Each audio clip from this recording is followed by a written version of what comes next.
నమస్తే, welcome to Zee Telugu news. నేను సునీత. దేశీయ స్టాక్ మార్కెట్లు వరుసగా రెండో రోజు నష్టాల్లో కొనసాగుతున్నాయి.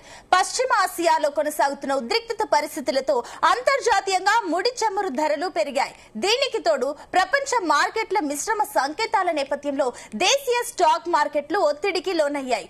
ONGC, Hindalco, Airtel, Tata consumer products, అదేవిధంగా బజాజ్ ఆటో షేర్లు లాభాల్లో ట్రేడ్ అవ్వగా Infosys, TCS, tech Mahindra, Wipro, HCL technology షేర్లు నష్టాల్లో కొనసాగుతున్నాయి. ఇక రూపాయి మారకం విలువ అమెరికా డాలర్ తో పోలిస్తే రూపాయి విలువ ఆల్ టైమ్ కనిష్టానికి చేరి 95.63గా నమోదైంది. ఇక బులియన్ మార్కెట్లు దాదాపుగా ఫ్లాట్ గా ట్రేడ్ అవుతోంది.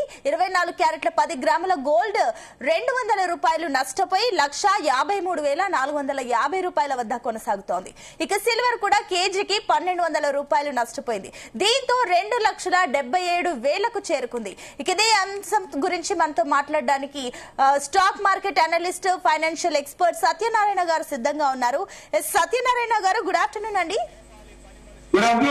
సో ఈ రోజు చూస్తే కూడా రెండో రోజు కూడా మనం ఆల్మోస్ట్ లాస్ లోనే కనిపిస్తున్నాం. ఏంటి రీజన్స్ ఏంటనుకోవచ్చు సత్యనారాయణ గారు? ఒకసారి మళ్ళీ రిపీట్ చేయాలి. ఏంటి రెండో రోజు కూడా మార్కెట్ నష్టాల్లో ఉండడానికి కారణాలు ఏంటి? క్లోజింగ్ ఎలా ఉండబోతోంది? ఓకే రెండో రోజు కాదు, 4వ రోజు ఈ రోజు. 3 రోజుల నుంచి నష్టాలు ఉంది. వాళ్ళు కొంచెం రికవరీ అవ్వాలి. నిఫ్టీ ఏదైతే ఉందో అది వీక్లీ ఎక్స్పైరీ ఉంది, అయినా కానీ రికవరీ లేదు. 1154 పాయింట్లు ఇప్పుడు మైనస్ లో ట్రేడ్ అవుతుంది.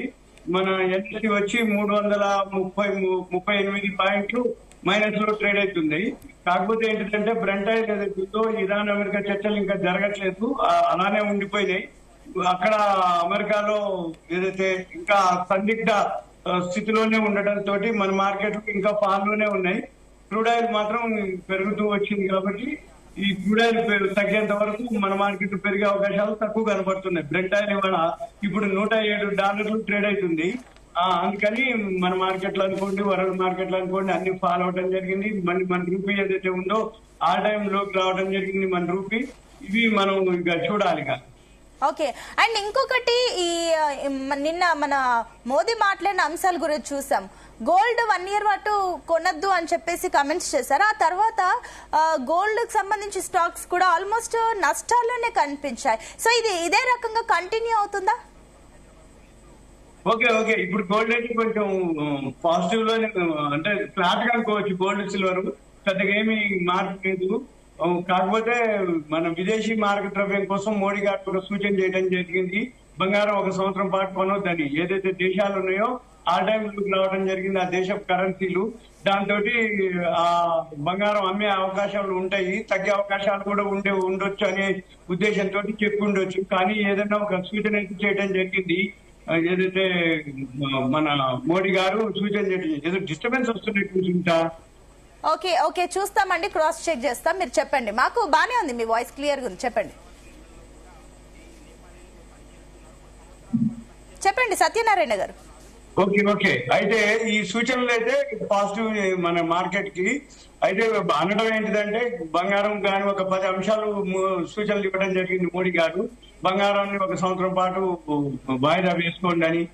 అంటే ప్రపంచ దేశాల్లో ఏవైతే రూపీలు, అంటే ఏ దేశం కరెన్సీ ఏదైతే ఉందో ఇవాళ మన రూపీ ఉంది, ఆల్ టైమ్ లోకి రావడం జరిగింది. పోలాండ్ ఆల్రెడీ ఆల్ టైమ్ లోనే ఉంది, మన టర్కీ ఆల్ టైమ్ లోనే ఉన్నాయి. ప్రపంచ దేశాలన్నీ కూడా ఆ దేశం కరెన్సీలన్నీ ఆల్ టైమ్ లోకి రావడం జరిగింది. ఏ దేశం ఎప్పుడు గోల్డ్ అమ్ముతుందో తెలియదు, కానీ అమ్మే అవకాశాలు ఎక్కువగా ఉంటాయి. అది ఒక ఉద్దేశం ఉండొచ్చు. రెండోది ఏంటిదంటే ఇప్పుడు ఈ చమురు పెరుగుతున్నంత వరకు మనకి ఇన్ఫ్లేషన్ అనుకోండి, జీడిపి అనుకోండి, అవన్నీ కూడా ఎకానమీ స్లో డౌన్ అయ్యే అవకాశాలు ఉంటాయి. అందుకని చెప్పేసి వడ్డీ రేట్లు పెంచే అవకాశాలు కూడా ఉంటాయి అనేది ఒక అనౌన్స్మెంట్ జరగడం జరిగింది. వడ్డీ రేట్లు పెరిగితే ఆటోమేటిక్ గా మళ్ళీ అన్నమాట, అంటే భారం ఎక్కువ పడుతుంది మన ఎవరైతే కన్జ్యూమర్ మీద. ఇప్పుడు ఆల్రెడీ ఏదైతే మార్కెట్ల మీద అంటే ఈ $70 $100 ఉన్నటువంటి క్రూడ్ ఆయిల్ చమురు బ్యారెలు ఇప్పుడు ఇవాళ $107 చేరుకోవడం తోటి ఈ ఆయిల్ మార్కెటింగ్ కంపెనీలకి రోజు 1,000 కోట్ల నష్టాల్లో ఉంటున్నాయి. అయితే ఇప్పటి వరకు అయితే పెంచలేదు. 2 ఫిబ్రవరి 28 నుంచి యుద్ధం మొదలైన దగ్గర నుంచి ఈ ముడి చమురు ఎప్పుడైతే ధరలు పెరిగినాయో ధరలు పెంచలేదు. కానీ ఈ ఎఫెక్ట్ మాత్రం కేంద్ర ప్రభుత్వం బరాయిస్తుంది. అయితే ఒక ₹10 మాత్రం ఎక్సైజ్ డ్యూటీ తగ్గించడం తోటి కొంత ఉపశమనమే, కానీ అది మనకు ఉపశమనమే. కానీ పెంచితే మాత్రం మళ్ళీ ఒక్కసారిగా ఇన్ఫ్లేషన్ పెరుగుతుందని ఆగవచ్చు. అయితే ఒక్కసారి అంటే ఇప్పుడు కరోనా టైం మాదిరి మళ్ళీ సిచ్యువేషన్ అలా ఉండకూడదనే ఉద్దేశంతో మనల్ని ముందు జాగ్రత్తగా కొన్ని సూచనలు చేయడం జరిగింది. విదేశీయానం తగ్గించుకోవాలి. విదేశీయానం అంటే మనం విదేశీ మారక ద్రవ్యం ఏదైతే ఉందో అక్కడికి వెళ్ళినప్పుడు డాలర్లు మనం పే చేయాల్సి ఉంటుంది. మళ్ళీ తర్వాత ముడి చమురికి మనం డాలర్లు పే చేయాలి. బంగారం దిగుమతి చేసుకున్నా డాలర్లు పే చేయాలి. మనం నూనెలు దిగుమతి చేసుకున్నా మనం విదేశీ మారక ద్రవ్యం ఖర్చు అయిపోతుంది అనే ఉద్దేశంతో మనం స్వదేశీయే వాడాలి. రెండోది ఖర్చులు తగ్గించాలి. ఆడంబరాలకు పోవద్దు, పెళ్లిళ్ళు కానీ వాటికి అంటే ఆడంబరాల ఖర్చులు పోవద్దు అనేది, అంటే ఆడంబరాల ఖర్చులు పోయే బదులు పొదుపుగా ఉండాలనేది ఒక సూచన చేయడం, అది మంచి ఉద్దేశమే. మరి అది ఎంతవరకు ఏంటిది అనేది కొంతలో కొంతైనా మార్పు చెందొచ్చు, మార్పు జరుగుతుంది, మార్పు జరిగే అవకాశాలు కూడా ఉన్నాయి. ఓకే, అండ్ సత్యనారాయణ గారు, ఈ వారం నిఫ్టీ వీక్లీ లెవెల్ ఎలా ఉండబోతోంది? ఓకే, ఇప్పుడైతే ఇవాళ అంటే మనకి ఇవాళ మంగళవారం వీక్లీ ఏదైతే నిఫ్టీ ఉందో ఎక్స్పైరీ ఉంది. ఎక్స్పైరీ తోటి జనరల్ గా మనం ఏం చూడాలంటే ఎప్పుడైనా కానీ జనరల్ గా ఇప్పుడు 200 పాయింట్లు ఉంటుంది నిఫ్టీ. అయితే ఇప్పుడు 23,486. జనరల్ గా ఏమైతుందంటే పైకి 200 కానీ కిందికి 200 కానీ. ఇప్పుడు అట్లా లేదనమాట. అంటే 330 పాయింట్లు ఇవాళ పడింది. నిన్న 1300 పడ్డప్పుడు అప్పుడు కూడా 350 పాయింట్లు పడ్డది. అంటే 350 పాయింట్లు కిందికి అనమాట. అంటే ఇప్పుడు 23,480లో ట్రేడ్ అవుతుంది. ఒక 300-350 పాయింట్లు కిందకి సపోర్ట్ తీసుకోవచ్చు. ఇంకా మళ్ళీ లేదు అనుకుంటే మళ్ళీ 350 పాయింట్లు రెసిస్టెన్స్ కి అనమాట. మనం ఏం చేయాలంటే సపోర్ట్ రెసిస్టెన్స్ ఒక బ్రేక్ ఈవెన్ కి ఏదైతే ఉందో 23,478 ఇవాళ మంగళవారం వీక్లీ ఎక్స్పైరీ కాబట్టి ఇప్పుడు మన టైం వచ్చి 2:10 అయింది. ఇక లాస్ట్ మినిట్ లో మరి ఏం జరుగుతుందో తెలియదు. కానీ ఓవరాల్ గా అయితే ఇవాళ అయితే మామూలుగా షార్ట్ కవరింగ్ రావాలి. ఎందుకంటే 3 రోజుల నుంచి మార్కెట్ పడుతూ వచ్చింది. ఈ రోజు 4వ రోజు. ఈ ఎక్కడో ఒక దగ్గర షార్ట్ కవరింగ్ రావాలి. లేకపోతే ఇవాళ రాకపోతే రేపు రావడానికి కొంచెం అవకాశం తక్కువ. మళ్ళీ గురువారం రోజు వచ్చి బిఎస్సి సెన్సెక్స్ వీక్లీ ఎక్స్పైరీ ఉంటుంది. ఇవాళే రావాలి వస్తే, ఎందుకంటే 3 రోజుల నుంచి పడుతూ వచ్చింది కాబట్టి ఉంటుంది. లేదంటే మళ్ళీ రేపు ఎన్ఎస్సి ఓపెనింగ్ డే ఉంటుంది కాబట్టి రేపు షార్ట్ కవరింగ్ కొంచెం తక్కువ ఉంటుంది. మళ్ళీ ఎల్లుండి ఉంటే ఉండాలి. ఇవాళ రేపు కనుక తగ్గితే ఎల్లుండి షార్ట్ కవరింగ్ ఉండే అవకాశాలు ఉన్నాయి. ఏదన్నా నిఫ్టీ వస్తే మనం చూసుకోవాల్సింది 350 నుంచి 400 పాయింట్లు కిందికి, 350 నుంచి 400 పాయింట్లు పైన. అంటే 23,470కి 350, 23,000 లెక్కేసుకోవాలి. 470, 300, 770, 820 రెసిస్టెన్స్ అనుకోవాలి. కిందికి వస్తే ఇంకొక సపోర్ట్ వచ్చేటప్పటికి ఇంకొక 350 పాయింట్ కింద 23,115, 120, 150 లెక్కేసుకొని చూసుకోవాలి అన్నట్టు. ఎప్పుడైనా కానీ ఇప్పుడు నిఫ్టీ వచ్చేటప్పటికి అంతకుముందు 100, 200, 150 పాయింట్లు తేడా ఉండేది. ఇప్పుడు అలా లేదు. 350 నుంచి 400 పాయింట్లు అంటే పైకి పోయినా కిందికి వచ్చిన 350 నుంచి 400 పాయింట్లు వేరియేషన్ తోటి జర్నీ చేస్తుంది అది నిఫ్టీ. ఓకే, అండ్ ఇంకొకటి బులియన్ మార్కెట్ గురించి మాట్లాడితే కూడా మోదీ చెప్పిన తర్వాత ఏ రకంగా ఇంపాక్ట్ ఉందో ఇందాక మీరు కూడా చెప్పారు. అయితే ఇప్పుడు ఈ బులియన్ మార్కెట్ ఫ్లాట్ గా ట్రేడ్ అవుతున్నాయి. ప్రస్తుతం ఉన్న సిచ్యువేషన్స్ లో ఇన్వెస్టర్స్ కూడా ఒక కన్ఫ్యూజన్ క్రియేట్ అయింది. ఈ గోల్డ్ అండ్ సిల్వర్ లో ఇన్వెస్ట్ చేయొచ్చా వద్దా అని. సో మీరేమంటారు? ఇప్పుడు సూచనలు అయితే వద్దనే, కానీ ఓవరాల్ గా అయితే ఇంకా తగ్గే అవకాశాలే కనపడుతున్నాయి. ఎందుకంటే ప్రపంచవ్యాప్తంగా జీడీపీలు తగ్గిపోయినాయి. ప్రపంచవ్యాప్తంగా ఇన్ఫ్లేషన్ పెరిగిపోతుంది. ఎప్పుడైతే ఇన్ఫ్లేషన్ పెరిగిపోతుందో ముందు వాళ్ళ ఎకానమీ, వాళ్ళ దేశము, వాళ్ళ స్థితిగతులే లేనప్పుడు ఇంకా బంగారం మీదకి పెట్టుబడులు అనేది చాలా తగ్గిపోతుంది. అంతకు ముందుకు ఇప్పుడు తేడా ఏంటిదంటే, అంతకు ముందు ప్రపంచ దేశాలు ఆర్థికంగా బలోపేతంగా ఉన్నప్పుడు వాళ్ళు సెంట్రల్ బ్యాంకులే కొనుగోలు చేసి నిల్వలు పెట్టుకోవడం జరిగింది గోల్డ్, సిల్వర్. ఇప్పుడు ఆ సిచ్యువేషన్ లో లేదు. ఇప్పుడు ఎంతసేపటికి ఈ ముడి చమురు, క్రూడ్ ఆయిల్, ఈ నేచురల్ గ్యాస్ తోటే అందరినీ ప్రపంచ దేశాలన్నీ కూడా వాళ్ళ యొక్క ఇప్పుడు ఆల్ టైమ్ లోకి పోయింది ఇలా రూపీ. అంటే అంతకుముందు అలా లేదు కదా. అంటే ఏమైతుంది, ఒక్కసారిగా ఆర్థిక వ్యవస్థ స్థితిగతులే మారిపోయినాయి. ఇప్పుడు ఇరాన్, అమెరికా అయితే ఆల్రెడీ ఇన్ఫ్లేషన్ పెరిగిపోతుంది. మన ఇన్ఫ్లేషన్ కూడా పెరిగింది. ఇంకా ఇప్పుడు లాస్ట్ మంత్ డేటా వచ్చింది, కానీ ఇప్పుడు మేలో ఉన్నాం మనము. ఏప్రిల్ డేటా రావాలి. ఏప్రిల్ డేటా ఏదైతే ఇన్ఫ్లేషన్ ఉందో అది హైలోనే వస్తుంది, మళ్ళీ రాబోయే నెలలు కూడా హైలోనే ఉంటుంది. కాబట్టి వడ్డీ రేట్లు పెరుగుతాయి. ఇప్పట్లో గోల్డ్ సిల్వర్ కొన్నా ఒకటే, కొనకపోయినా ఒకటే, పెద్దగా కొనాల్సిన అవసరం కూడా లేదు. ఎందుకంటే పెద్దగా పెరుగుదల అయితే కనపడట్లేదు. ఎందుకంటే ముందు ఇష్యూ అంతా ఈ ముడి చమురు మీదనే బేస్ అయి ఉంది. ఇరాన్ అమెరికా ఎక్కడో ఒక దగ్గర ఏదో ఒకటి సాల్వ్ అవ్వాలి. అయ్యేంత వరకు ప్రపంచ ఆర్థిక వ్యవస్థలే అంటే ఎవరి దేశ కరెన్సీ ఆల్ టైమ్ లోకి రావడంతో అందరి ఇన్వెస్ట్మెంట్ ముందు గోల్డ్ సిల్వర్ మీద ఉండదు. కాబట్టి గోల్డ్ సిల్వర్ పెట్టుబడి పెట్టినా ఒకటే, పెట్టకపోయినా ఒకటే. పెట్టిన వాళ్ళకి ఏం పెద్దగా రిటర్న్స్ రావు, పెట్టకపోయిన వాళ్ళకి పెద్దగా నష్టపోయేది కూడా ఏం లేదు. అందులో మోడీ గారి సూచనలు ఏదైతే చెప్పిండో ఇవాళ ఒక అనౌన్స్మెంట్ కూడా జరిగింది. ఒకవేళ బంగారం కనుక ఎవరు కనుక కొనకపోతే 3.5 కోట్ల మంది అంటే వాళ్ళ యొక్క అంటే దాని మీద ఆధారపడి పనిచేసే వాళ్ళంతా కొంచెం బాగా అంటే ఇబ్బంది పడే అవకాశాలు ఉంటాయని చెప్పేసి అనౌన్స్మెంట్ కూడా వాళ్ళు జ్యువెలరీ అసోసియేషన్ వాళ్ళు చేయడం జరిగింది. ఇవన్నీ కూడా రాబోయే రోజుల్లో మరి ఏం జరుగుతుంది అనేది చూడాలి. బంగారం కొనటం అనేది మన వాళ్ళకి ఎంత చెప్పినా ఏం చెప్పినా అదొక ఇప్పుడు పెళ్లిళ్ళు ఉంటాయి, ఇక బేసిక్ అయినా కొనాల్సి ఉంటది. కాకపోతే 10 తులాలు కొనే దగ్గర 5 తులాలు కొనటం అట్లా చేస్తారు. అంతే తప్ప అసలు కొనకుండా ఊపుకోవటం అనేది కాదు. తగ్గించుకోమని చెప్పింది తప్ప అసలు బంద్ చేయడం అనేది కాదు. కాబట్టి కొద్దిగా ఇప్పుడు పెళ్లిళ్ళు ఉంటాయి, తప్పదు కాబట్టి కొనుక్కోవాలి. కాబట్టి అంత మొత్తం కొనకుండా కొద్ది మొత్తంలో కొనుక్కోవటం, కొంత ఇక తర్వాత పోస్ట్ పోన్ చేసుకొని తర్వాత కొనుక్కోవాలి. ఓకే. అండ్ లాస్ట్ ఇయర్ అయితే లార్జ్ క్యాప్ అంతగా నష్టాలు అయితే మనకు కనిపించలేదు, కానీ ఈ స్మాల్ క్యాప్ మిడ్ క్యాప్ లో మాత్రం భారీ నష్టాలను చూస్తాం. సో ఈ ఇయర్ ఎలా ఉంటుంది అనుకోవచ్చు? స్మాల్ క్యాప్ మిడ్ క్యాప్ ఎప్పుడైనా కానీ ఏం జరుగుద్ది అంటే మార్కెట్లు పడ్డప్పుడు లార్జ్ క్యాప్ పడతాయి, స్మాల్ క్యాప్ మిడ్ క్యాప్ అన్ని పడతాయి. పెరిగేటప్పుడు ఫస్ట్ లార్జ్ క్యాప్ పెరుగుతాయి, తర్వాత స్మాల్ క్యాప్ మిడ్ క్యాప్. అయితే యాన్యువల్ రిజల్ట్స్ వచ్చినప్పుడు స్మాల్ క్యాప్ మిడ్ క్యాప్ కంపెనీలు ఏవైతే ఉన్నాయో రిజల్ట్స్ ని బేస్ చేసుకొని ఇండివిజువల్ స్క్రిప్ట్స్ ఏవైతే ఉంటాయో అవి ఫండమెంటల్ వాల్యూ ఉన్నటువంటి స్టాక్స్ ఎప్పుడు దానికి వాల్యూ ఉంటుంది. అయితే ప్రతి సంవత్సరం ప్రతి షేర్ కి ప్రతిరోజు ఈ స్మాల్ క్యాప్ మిడ్ క్యాప్ రోజు మూవ్మెంట్ ఉండవు. ఎందుకోసం అంటే ఈ స్మాల్ క్యాప్ మిడ్ క్యాప్ లో ప్రమోటర్ స్టేక్ ఎక్కువ ఉంటుంది. 75% ప్రమోటర్ స్టేక్ ఎక్కువ ఉంటుంది, 75% వరకు. అయితే లిక్విడిటీ ఉండదు, వాల్యూమ్ ఉండదు, కొనాలన్నా అమ్మాలన్నా ఉండదు. ఓన్లీ క్వార్టర్లీ రిజల్ట్స్ టైంలో మాత్రం కొంచెం స్పెక్యులేషన్ జరుగుతుంది. ఎవరైతే కొనుక్కుంటారో స్మాల్ క్యాప్ మిడ్ క్యాప్ వాళ్ళు ఆ క్వార్టర్లీ రిజల్ట్స్ టైంలో రిజల్ట్స్ రోజు బోర్డు మీటింగ్ రోజు అంతకుముందు క్వార్టర్లను బట్టి గ్రోత్ చూసుకొని ఆ రోజు ఒక్కరోజు 20% అప్పర్ సర్క్యూట్ కి వెళ్ళిపోతుంది. దాని అప్పర్ సర్క్యూట్ లిమిట్ ప్రకారంగా ఆ రోజు 2 రోజులు వస్తుంది. ఇక తర్వాత మళ్ళీ మామూలు అయిపోతుంది. అందుకని ఈ స్మాల్ క్యాప్ మిడ్ క్యాప్ లో ఎక్కువ మూవ్మెంట్లు ఉండవు. ఎప్పుడు కూడా అంతే, ఈ రోజు కాదు ఎప్పుడైనా కానీ ఈ లార్జ్ క్యాప్ లోనే మూవ్మెంట్ ఉంటుంది. ఎందుకు లాంగ్ టర్మ్ ఇన్వెస్టర్స్ కి ఎక్కువగా ఛాన్సెస్ ఉన్నాయి. ఇన్వెస్ట్ చేసి మంచి రిటర్న్స్ వచ్చే అవకాశాలే ఉంటాయి స్మాల్ క్యాప్ మిడ్ క్యాప్ లో. కాకపోతే ఎప్పుడు రావు, ప్రతి సంవత్సరం 4 రోజులు 4 సార్లు వస్తాయి. ఆ క్వార్టర్లీ రిజల్ట్స్ టైంలోనే రిటర్న్స్ వస్తాయి. లార్జ్ క్యాప్ అట్లా ఉండదు. ఈ లార్జ్ క్యాప్ కి ఏంటంటే బిఎస్సి సెన్సెక్స్ గానీ, నిఫ్టీ 50 గానీ, ఫ్యూచర్స్ అండ్ ఆప్షన్స్ గానీ అవన్నీ లార్జ్ క్యాప్ కంపెనీసే ఉంటాయి. కాబట్టి అవి మూవ్మెంట్ ఎప్పుడు ఉంటుంది, అంటే హై లో వోల్టాలిటీ ఉంటుంది, అప్ అండ్ డౌన్లు ఉంటుంది, ఓపెనింగ్లు ఉంటాయి, క్లోజింగ్లు ఉంటాయి, సెటిల్మెంట్లు ఉంటాయి. కాబట్టి లార్జ్ క్యాప్ లో మూవ్మెంట్ ఎప్పుడు వాల్యూమ్ ఉంటుంది. లిక్విడిటీ అంటాం. లిక్విడిటీ అంటే కొనడానికి అమ్మడానికి వీలయ్యేటటువంటి వాటిని లార్జ్ క్యాప్ ఎక్కువ శాతం ఉంటాయి. ఈ స్మాల్ క్యాప్ మిడ్ క్యాప్ లో లిక్విడిటీ తక్కువ ఉంటుంది, వాల్యూమ్ తక్కువ అవుతుంది, ట్రేడింగ్ తక్కువ అవుతుంది, బిజినెస్ తక్కువ ఉంటుంది. నువ్వు ఒకసారి కొన్న తర్వాత అమ్మాలంటే ఒక క్వార్టర్ వెయిట్ చేయాల్సింది, ఏది రిజల్ట్స్ వచ్చేంత వరకు. ఆ రిజల్ట్స్ వచ్చే టైంలో రిజల్ట్స్ వచ్చినప్పుడే ఆ 1-2 రోజులు మూవ్మెంట్ ఉంటుంది, కానీ ఎక్కువ మిగతా షేర్లకి పెద్దగా మూవ్మెంట్ ఉండదు అనమాట. అందుకని స్మాల్ క్యాప్ మిడ్ క్యాప్ మంచి కంపెనీ చూసుకొని ఇండివిజువల్ స్క్రిప్ట్స్ చూసుకొని కొనుక్కోవటం మాత్రం సేఫ్, ఏం కాదు. ఓకే. అండ్ ఇంకొకటి, క్రూడ్ ఆయిల్ ధర రోజు రోజుకి పెరిగిపోతుంది. అటు ఈవెన్ ఇంటర్నేషనల్ మార్కెట్స్ లో కూడా అనిశ్చితి కనిపిస్తుంది. సో ఇప్పుడున్న సిచ్యువేషన్ లో స్టాక్ మార్కెట్ ఇన్వెస్ట్ చేయాలనుకునే వారికి మీరిచ్చే సలహా ఏంటి? ఓకే, ఇన్వెస్ట్ చేయొచ్చు, కానీ లాంగ్ టర్మ్ కి ఇన్వెస్ట్ చేయాలి. షార్ట్ టర్మ్ కి అనేది చూడకూడదు.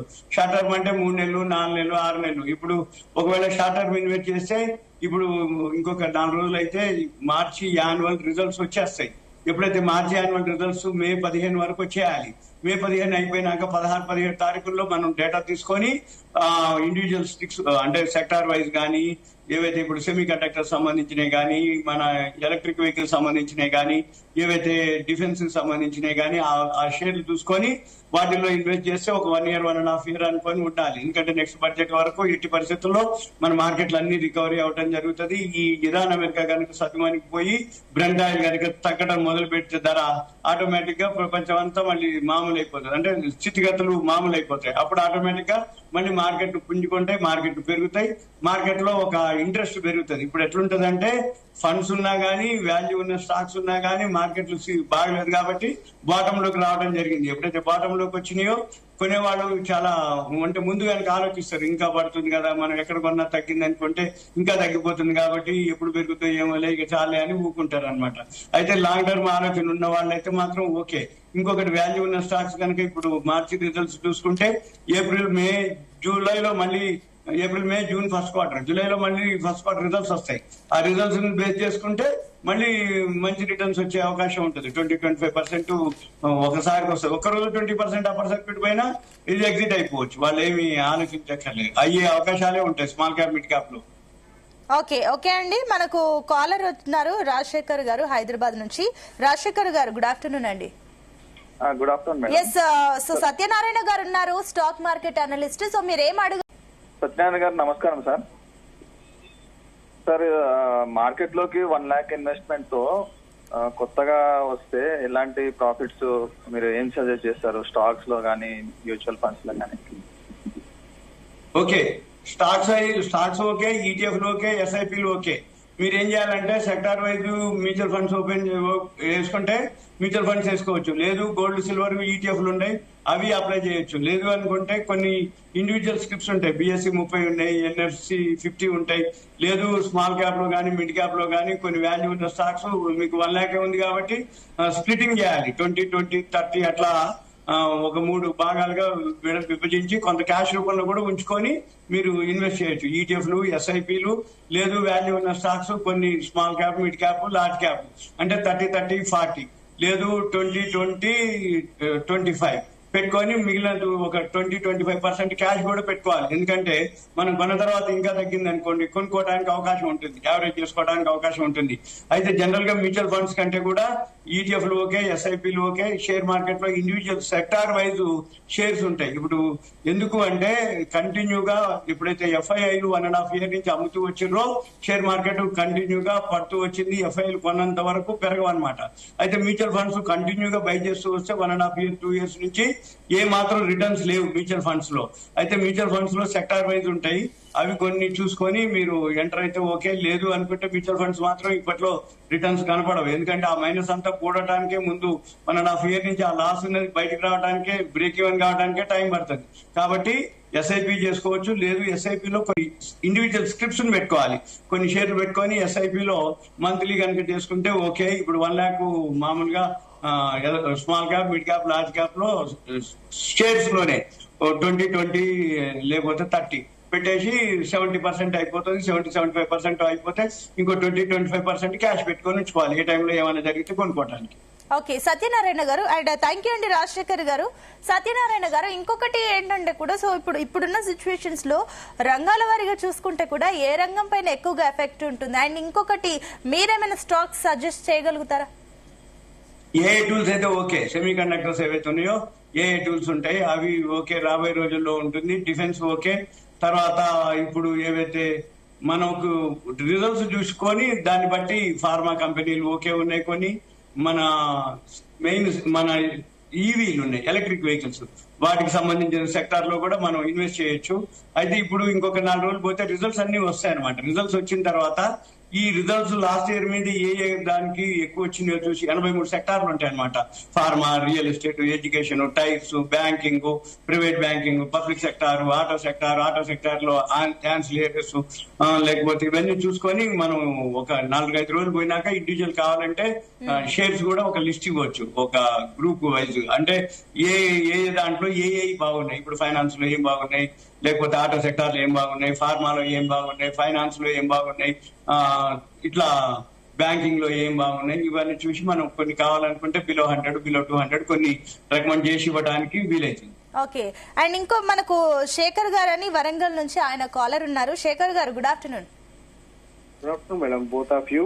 ఎస్, అడగండి శేఖర్ గారు, ఏం అడగాలనుకుంటున్నారు? జీవి గారు, ఈ ఒక 3 స్టాక్స్ ఇప్పుడు ఎంటర్ చేసుకోవచ్చా అని చెప్తాను. ఒకటి latent view, second Jindal sir, మూడోది వచ్చేసి NBCC అండి. చెప్పండి శేఖర్ గారు. అదే మేడం, ఈ ఒకటి ఎన్బిసిసి, సెకండ్ లేటెంట్ వ్యూ. ఒక నిమిషం లైన్ లో ఉండండి. ఒక నిమిషం NBCC కంప్లీట్ చేస్తాను. సత్యనారాయణ గారు చెప్పండి. ఎన్బిసిసి వచ్చి రిజల్ట్స్ రాలేదు ఇంకా.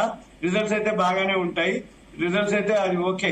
రిజల్ట్స్ వచ్చేదాకా వెయిట్ చేయండి. ఇంకో 3-4 రోజుల్లో రిజల్ట్స్ వచ్చేస్తాయి ఎన్బిసిసికి. వచ్చిన తర్వాత అయితే ఓవరాల్ గా అయితే పాజిటివ్. అది ఎన్బిసిసికి ఏం ప్రాబ్లం లేదు. ఓకే, కాకపోతే రిజల్ట్స్ రాలే, యాన్యువల్ రిజల్ట్స్. ఇంకో కంపెనీ పేరు ఏమన్నారు? లేటెంట్ వ్యూ అండి.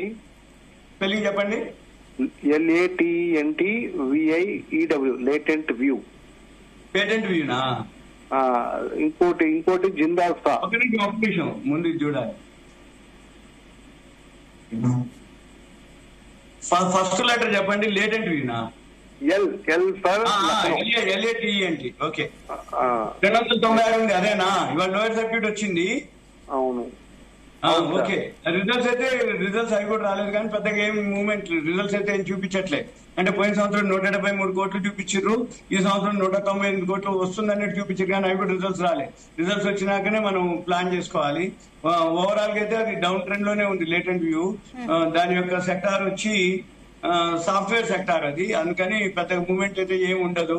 ఈ అంటే ఐటీ సెక్టార్ లో TCS, ఇన్ఫోసిస్ అటువంటి దిగ్గజాలే అంతగా లేవు. ఇదైతే వాళ్ళ లోయర్ సర్క్యూట్ కు రావడం జరిగింది లేటెంట్ వ్యూ. మరి ఇంకొకటి జిందాల్ స్టా అండి. జిందాల్ సార్, JANDAL జిందాల్ స్టా. జిందాల్ సార్ ఐడియా ఉంది. ఒక్క నిమిషం. జిందాల్ సార్ కూడా వచ్చేసింది. రిజల్ట్స్ పోయినాయి అంటే తగ్గిపోయింది. 1455 కోట్లు లాస్ట్ ఇయర్ లాభం వస్తే ఈ సంవత్సరం 925 కోట్లు వచ్చింది. రిజల్ట్స్ అయితే బాగలేవు, రిజల్ట్స్ తగ్గిపోయినాయి. ఎంత తగ్గిపోయినాయి అంటే 1458కి 925 కోట్లు, అంటే 483 కోట్లు తగ్గిపోయింది అనమాట. అందుకని ఫాలో అవడం జరిగింది.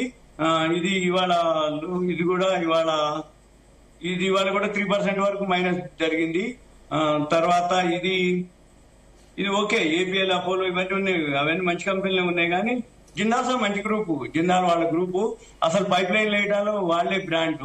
కాకపోతే ఇప్పుడు ఈ సంవత్సరం మాత్రం రిజల్ట్స్ అయితే అనౌన్స్మెంట్ చేసేది, కానీ రిజల్ట్స్ అయితే బాగలేదు.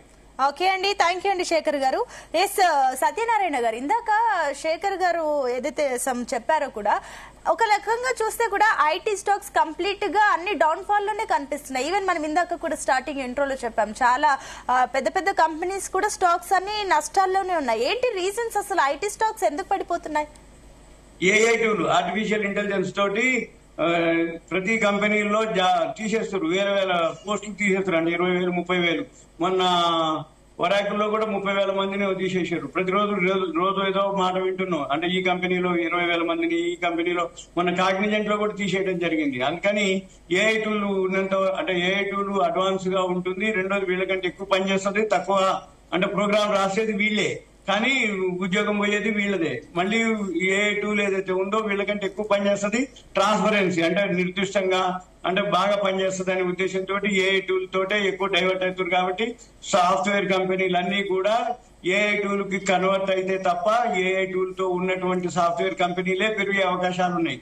అంతే తప్ప ఇప్పుడు మనోళ్ళు మారినంత వరకు, అంటే TCS అనుకోండి, ఇన్ఫోసిస్ అనుకోండి, ఎక్సెల్టెక్, ఏ కంపెనీలు అయితే సాఫ్ట్వేర్ కంపెనీలు మనం పెద్ద అని అనుకుంటున్నామో అవన్నీ AI టూల్ కు మారినంత వరకు అవి పెద్దగా పెరిగే అవకాశాలు అయితే చాలా తక్కువ కనపడుతున్నాయి. రిస్కే. ఓకే. అండ్ ఇంకొకటి, కమింగ్ టు రూపీ వాల్యూ గురించి మనం మాట్లాడుకోవాలి. సో రూపీ వాల్యూకి సంబంధించి రోజు రోజుకి పతనం అవుతుంది కాబట్టి ఇదేమైనా స్టాక్ మార్కెట్స్ లో ఏమైనా ఇంపాక్ట్ చూపిస్తుందా? దీని ఎఫెక్ట్ కూడా ఉంటుంది. ఎందుకున్నది? ఎప్పుడైతే ఆల్ టైమ్ లోకి రావడం జరిగిందో, మన రూపీ 90 రూపాయలు దాటిపోయింది.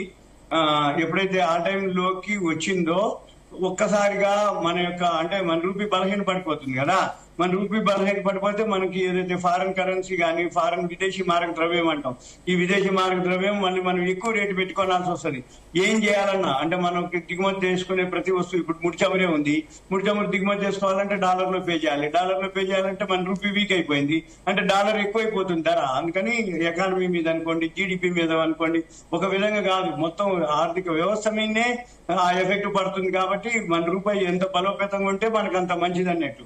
మన రూపాయి ఎంత బలహీన పడుతున్నా కొద్దీ మన ఆర్థిక వ్యవస్థ అంత డౌన్ గ్రేడ్ లో ఉన్నట్టు అనమాట.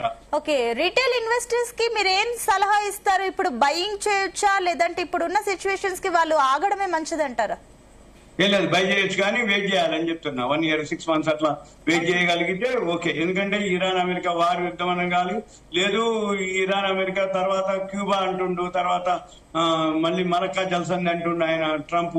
మరి ఇవన్నీ అయ్యేంత వరకు అంటే ఎవరైతే కొనుక్కోదలుచుకున్నారో ట్రంప్ మళ్ళీ అధికారం అంటే ఆయన అధికారం అయిపోయింది, మళ్ళీ అమెరికాలో ఎలక్షన్స్ అంటే ఇంకో 2.5 years ఉంది. అప్పటి వరకు కనుక ఉండగలుగుతా అంటే అంటే ఏమి ఇబ్బంది లేదు, కొని పెట్టుకోవచ్చు. ఇంతకంటే ఎక్కువ పడేది కనపడట్లేదు. పడితే కొంచెం పడొచ్చేమో కానీ ఇంకా ఎక్కువ శాతం తక్కువ అనమాట. పడితే మళ్ళీ యావరేజ్ చేసుకోవాలి. Okay, so upcoming week market trend ఎలా ఉంటుంది?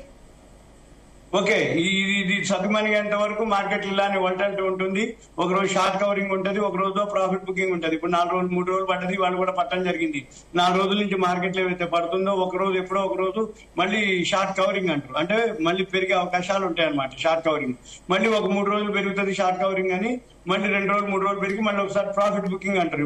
ఇప్పుడు ఇది 4 రోజు పట్టం. వీక్లీ ఫ్యూచర్స్ ఓపెనింగ్ డే ఏది నిఫ్టీ, మళ్ళీ ఎల్లుండి గురువారం వచ్చేటప్పటికి BSE సెన్సెక్స్ క్లోజింగ్ డే ఉంటుంది.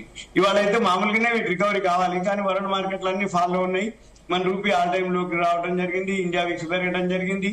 వీటన్నిటితోటి మన మార్కెట్లు ఇంతగా ఇంకా కోలుకునేటట్లు కనబడట్లేదు. ఉన్న BSE సెన్సెక్స్ 30లో 4+ లో ఉన్నాయి, 26 మైనస్ లో ట్రేడ్ అవుతుంది.